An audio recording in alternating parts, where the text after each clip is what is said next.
zoning regs just require that these are the things that they need to look at and take into consideration. The Planning Commission has received all of the minutes and the information that or the City Commission has received all of the minutes and the information that the Planning Commission had. I believe there have been some new site plans that were sent out, and the City Commission also has those revised site plans given to us by Bluffstone, so they can take that into consideration. Tonight's process will be fairly similar to what we had at the Planning Commission meetings. Bluffstone will be able to make their presentation to the City Commission. Then the citizens can also talk, but due to the fact they have a large number of people here, and in an effort to make things streamlined as much as possible, citizens will be limited to 2 minutes per comment. Whether you're for or against it, that's fine, but you're limited to 2 minutes to make a request.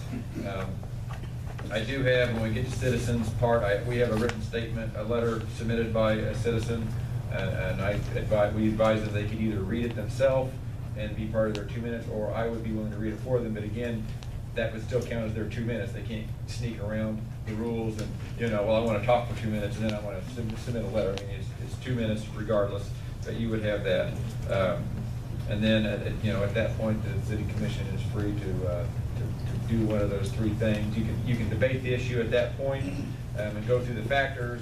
If you want to send it back, you can send it back at that point, or you can listen to the factors and then send it back, or you can vote to deny or grant the zoning request at that point. So does the Commission have any questions, I guess, for the procedure we're going to use tonight? No. All right. So there we go. I think we're ready for Bluffstone then.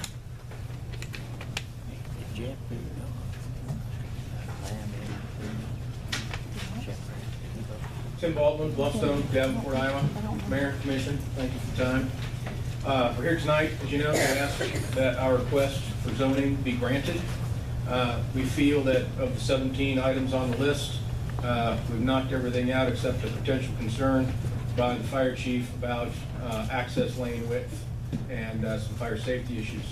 We've brought with us tonight Anderson Engineering, who has done all the engineering work on this project for us, and who disagrees with the interpretation of the fire chief about the code requirements, and that we stand on their findings of those code requirements and feel that we have met or exceeded the code requirements to address those concerns of the fire chief.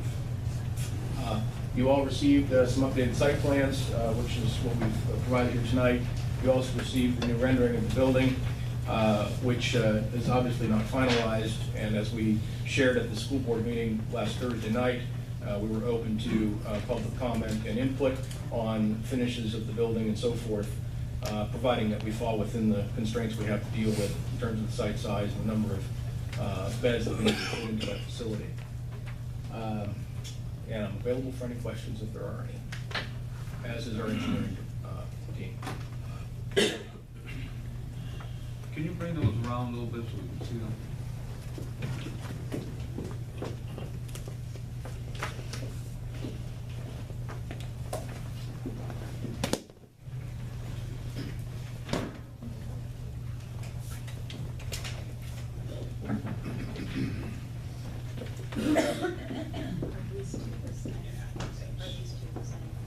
No.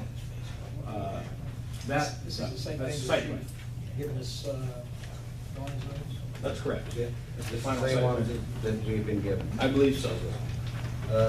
Recently, you just said that you had submitted those to the state fire marshal, and you say you meet all the requirements. We have not submitted to the state fire marshal. It's not required.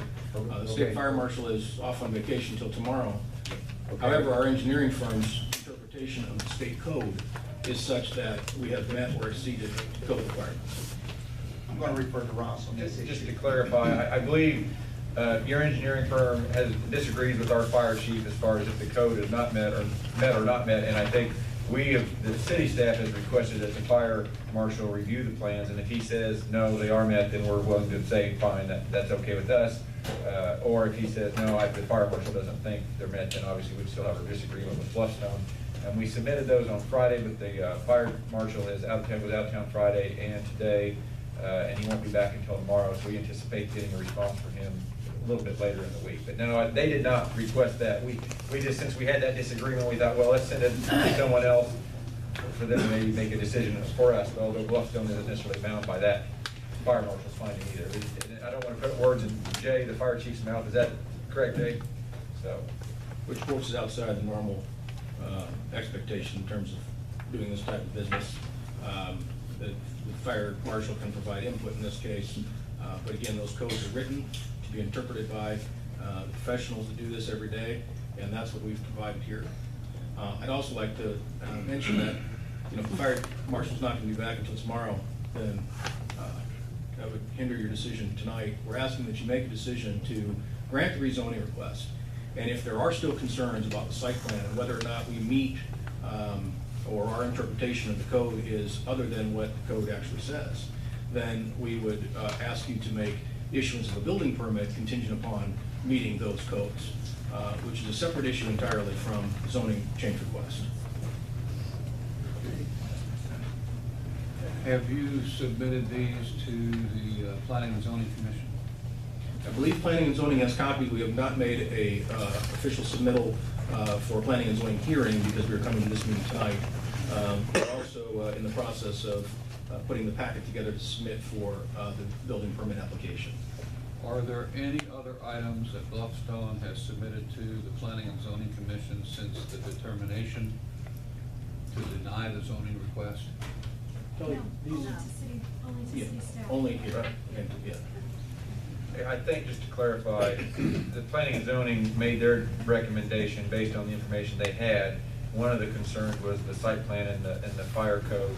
And I believe a new site plan has been submitted since then, but that would not have gone to the Planning and Zoning Commission because at this point, they've done their job. So you guys have a updated site plan from what the Planning and Zoning had, but they submitted it to the proper people because obviously Planning and Zoning is done at this point. They're not gonna review it, you know, as of now.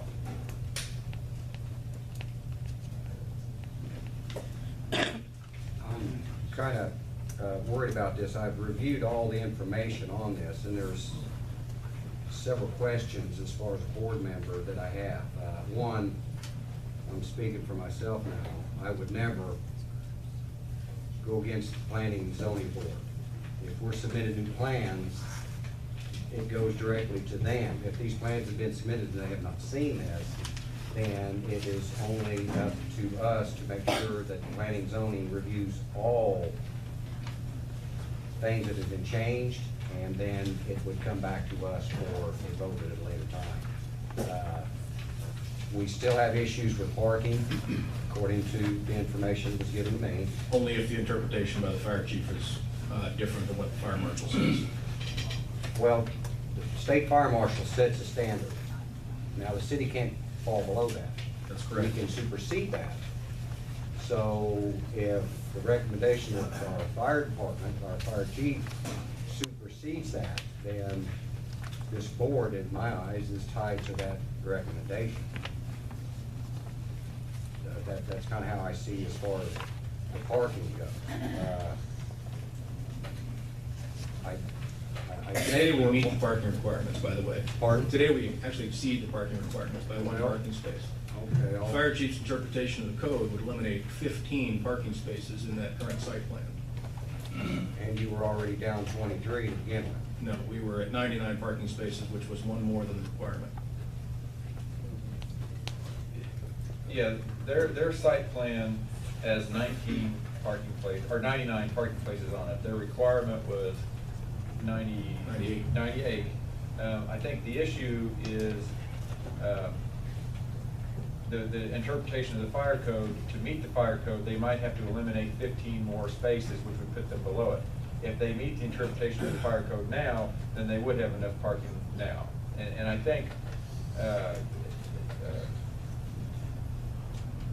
the fire code issue is a little bit more of a code enforcement building inspection issue, but how it affects the planning and zoning is the parking places.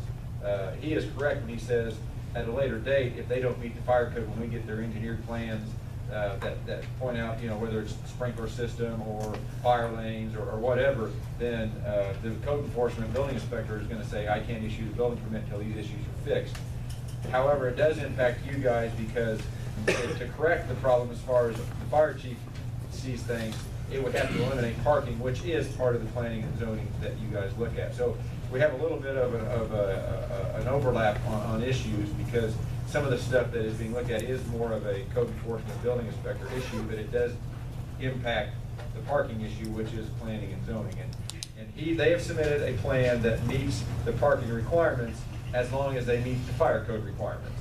If the fire chief and the fire marshal say, we don't think they meet the fire code, that you'll need to eliminate 15 spots to become compliant, then they wouldn't be compliant. And so I think he's correct. He says they've submitted a plan that meets the requirements. They have. The issue is, does it meet the fire code? And I can obviously answer that today, but that's kind of where we're at. That's the way you understand it? Correct. I have a question for. You can comment during public comment. And of course, our concern with pushing this back to planning and zoning, which has already been troublesome, and as Mr. Alcini points out, this is it's in the fire chief's hands at this point from a compliance perspective, not in the planning and zoning hands. Another delay by pushing this back to planning and zoning and then having to wait for the subsequent commission meeting is going to put us beyond our ability to get this project done on time. We're already pushing up against that time frame very quickly. Could I make a assessment here? That's really not the planning and zoning's, planning commission's fault or the fire chief's fault. I beg to differ, but the fire chief has expressed a concern over his interpretation of the fire code, and the professionals that we've paid handsomely to make sure this design meets or exceeds that fire code are here tonight and will stand here and tell you that we meet or exceed that fire code.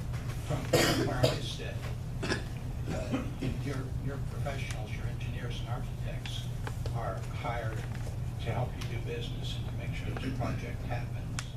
And our fire chief is hired to make sure that the citizens of Parsons are kept safe and that the firemen are kept safe. And you're saying our fire chief, we should not have confidence in what he's telling us. Not at all, with all due respect. I understand he's new at this job, and he has a different interpretation than our